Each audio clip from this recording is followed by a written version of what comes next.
بسم الله الرحمن الرحيم ياسين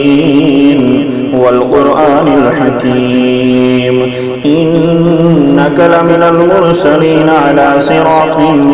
مستقيم تنزيل العزيز الرحيم لتنذر قوما ما أنذر آباؤهم فهم غافلون لقد حق القول على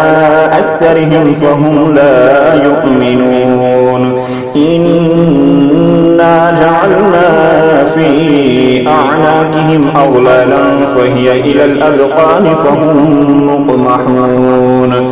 وجعلنا من بين أيديهم سدا ومن خلفهم سدا فأغشيناهم فهم لا يبصرون وسواء عليهم أأنذرتهم أم لم تنذرهم لا يؤمنون إنما تنذر من اتبع الذكر وخشي الرحمن بالغيب فبشره بمغفرة وأجر كريم إنا نحن نحيي الموتى ونكتب ما قدموا وآثارهم وكل شيء أحصيناه في إمام مبين واضرب لهم مثلا أصحاب القرية إذ جاءها المرسلون إذ أرسلنا إليهم اثنين فكذبوهما فعززنا بثالث فقالوا إنا إليكم مرسلون قالوا ما أنتم إلا بشر مثلنا وما أنزل الرحمن من شيء إن أنتم إلا تكذبون قالوا ربنا يعلم إنا إليكم لمرسلون وما علينا إلا البلاغ المبين قالوا إنا تطيرنا بكم لئن لم تنتهوا لنرجمنكم وليمسنكم منا عذاب أليم قالوا طائركم معكم أئن ذكرتم بل أنتم قوم مسرفون وجاء من أقصى المدينة رجل يسعى قال يا قوم اتبعوا المرسلين اتبعوا من لا يسألكم أجرا وهم مهتدون وما لي لا أعبد الذي فطرني وإليه ترجعون أأتخذ من دونه آلهة إن يردني الرحمن بضر لا تغني عني شفاعتهم شيئا ولا ينقذون إني إذا لفي ضلال مبين إني آمنت بربكم فاسمعون قيل ادخل الجنة قال يا ليت قومي يعلمون بما غفر لي ربي وجعلني من المكرمين وما أنزلنا على قومه من بعده من جند من السماء وما كنا منزلين إن كانت إلا صيحة واحدة فإذا هم خامدون يا حسرة على العباد ما يأتيهم من رسول إلا كانوا به يستهزئون ألم يروا كم أهلكنا قبلهم من القرون أنهم إليهم لا يرجعون وإن كل لما جميع لدينا محضرون وآية لهم الأرض الميتة أحييناها وأخرجنا منها حبا فمنه يأكلون وجعلنا فيها جنات من من نخيل وأعناب وفجرنا فيها من العيون ليأكلوا من ثمره وما عملته أيديهم أفلا يشكرون سبحان الذي خلق الأزواج كلها مما تنبت الأرض ومن أنفسهم ومما لا يعلمون وآية لهم الليل نسلخ منه النهار فإذا هم مظلمون والشمس تجري لمستقر لها ذلك تقدير العزيز العليم والقمر قدرناه منازل حتى عاد كالعرجون القديم لا الشمس ينبغي لها أن تدرك القمر ولا الليل سابق النهار وكل في فلك يسبحون وآية لهم أنا حملنا ذريتهم في الفلك المشحون وخلقنا لهم من مثله ما يركبون وإن نشأ نغرقهم فلا صريخ لهم ولا هم ينقذون إلا رحمة منا ومتاعا إلى حين وإذا قيل لهم اتقوا ما بين أيديكم وما خلفكم لعلكم ترحمون وما تأتيهم من آية من آيات ربهم إلا كانوا عنها معرضين وإذا قيل لهم أنفقوا مما رزقكم الله قال الذين كفروا للذين آمنوا أنطعم من لو يشاء الله أطعمه إن أنتم إلا في ضلال مبين ويقولون متى هذا الوعد إن كنتم صادقين ما ينظرون إلا صيحة واحدة تأخذهم وهم يخصمون فلا يستطيعون توصية ولا إلى أهلهم يرجعون ونفخ في الصور فإذا هم من الأجداث إلى ربهم ينسلون قالوا يا ويلنا من بعثنا من مرقدنا هذا ما وعد الرحمن وصدق المرسلون إن كانت إلا صيحة واحدة فإذا هم جميع لدينا محضرون فاليوم لا تظلم نفس شيئا ولا تجزون إلا ما كنتم تعملون إن أصحاب الجنة اليوم في شغل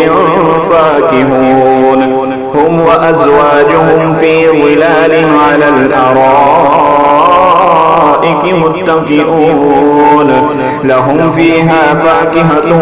ولهم ما يدعون سلام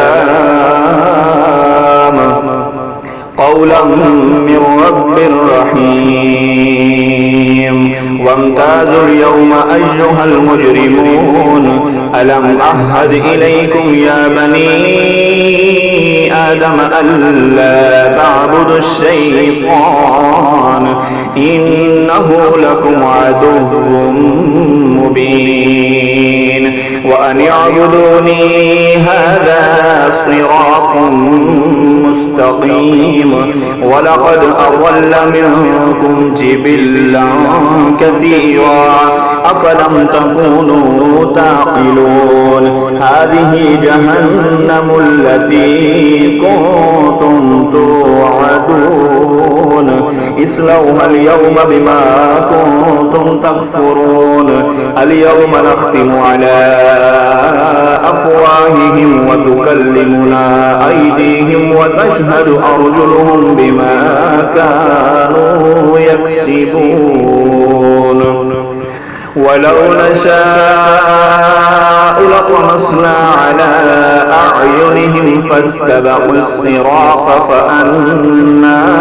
يبصرون ولو نشاء لمسخناهم على مكانتهم فما استطاعوا مضيا ولا يرجعون ومن نعمره ننكث في الخلق أفلا يعقلون وما علمناه الشعر وما ينبغي له إن هو إلا ذكر وقرآن مبين لينذر من كان حيا ويحق القول على الكافرين أولم يروا أنا خلقنا لهم مما عملت أيدينا أنعاما فهم لها مالكون وذللناها لهم فمنها ركوبهم ومنها يأكلون ولهم فيها منافع ومشارب أفلا يشكرون واتخذوا من دون الله آلهة لعلهم ينصرون لا يستطيعون نصرهم وهم لهم جند محضرون فلا يحزنك قولهم إنا نعلم ما يصرون وما يعلنون أولم ير الإنسان أنا خلقناه من نطفة فإذا هو خصيم مبين وضرب لنا مثلا ونسي خلقه قال من يحيي العظام وهي رميم قل يحييها الذي أنشأها أول مرة وهو بكل خلق عليم الذي جعل لكم من الشجر الأخضر نارا فإذا أنتم منه توقدون أوليس الذي خلق السماوات والأرض بقادر على أن يخلق مثلهم بلى وهو الخلاق العليم إنما أمره إذا أراد شيئا أن يقول له كن فيكون فسبحان الذي بيده ملكوت كل شيء وإليه ترجعون بسم الله الرحمن الرحيم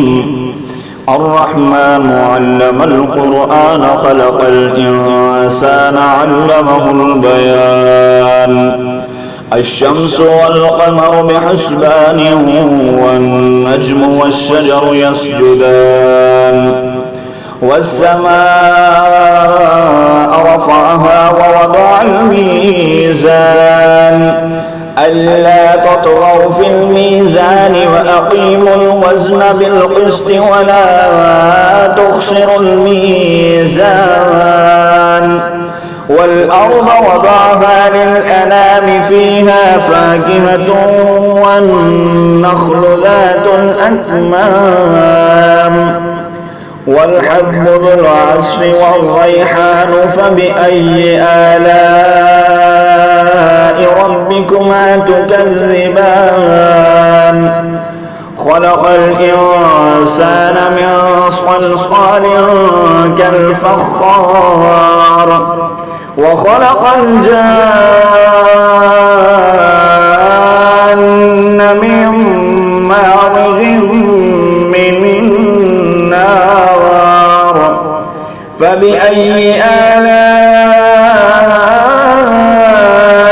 ربكما تكذبان رب المشرقين ورب المغربين فبأي آلاء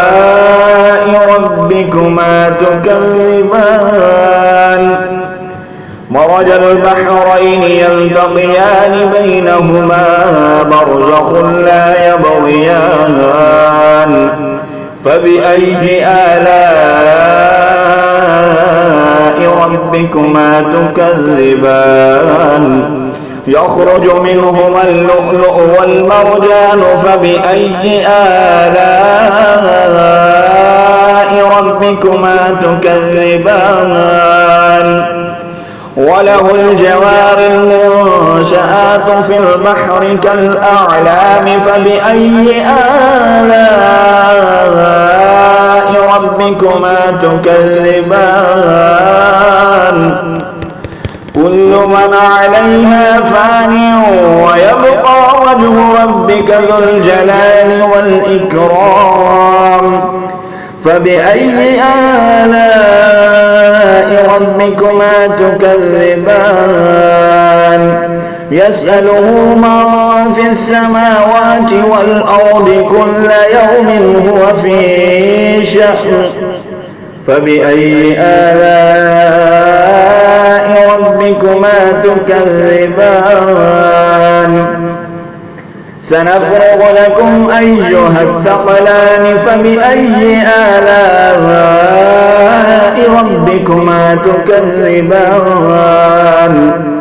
يا معشر الجن والإنس إن استطعتم أن تنفذوا من أقطار السماوات والأرض فانفذوا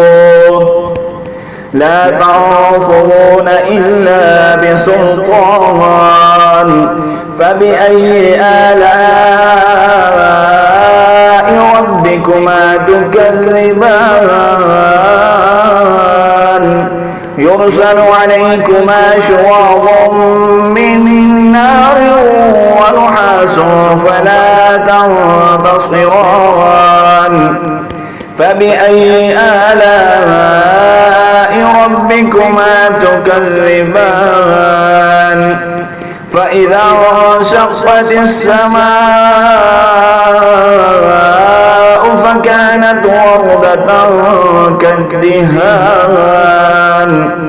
فبأي آلاء ربكما تكذبان فيومئذ لا يسأل عن ذنبه إنس ولا جان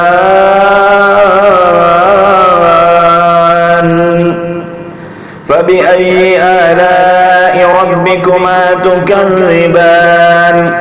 يعرف المجرمون بسيماهم فيؤخذ بالنواصي والأكدام فبأي آلاء ربكما تكذبان هذه جهنم التي يكذب بها المجرمون يطوفون بينها وبين حميم آن فبأي آلاء ربكما تكذبان ولمن خاف مقام ربه جنتان فبأي آلاء ربكما تكذبان ذواتا أفنان فبأي آلاء ربكما تكذبان فيهما عينان تجريان فبأي آلاء ربكما تكذبان فيهما من كل فاكهة زوجان فبأي آلاء ربكما تكذبان متكئين على فرش بطائنها من استبرق وجنى الجنتين دان فبأي آلاء ربكما تكذبان فيهن قاصرات الطرف لم يطمثهن إنس قبلهم ولا جان فبأي آلاء ربكما تكذبان كأنهن الياقوت والمرجان فبأي آلاء ربكما تكذبان هل جزاء الإحسان إلا الإحسان فبأي آلاء ربكما تكذبان ومن دونهما جنتان فبأي آلاء ربكما تكذبان مدهامتان فبأي آلاء ربكما تكذبان فيهما عينان نضاختان فبأي آلاء ربكما تكذبان فيهما فاكهة ونخل ورمان فبأي آلاء ربكما تكذبان فيهن خيرات حسان فبأي آلاء ربكما تكذبان حور مقصورات في الخيام فبأي آلاء ربكما تكذبان لم يطمثهن إنس قبلهم ولا جان فبأي آلاء ربكما تكذبان متكئين على رفرف خضر وعبقري حسان فبأي آلاء ربكما تكذبان تبارك اسم ربك ذي الجلال والإكرام.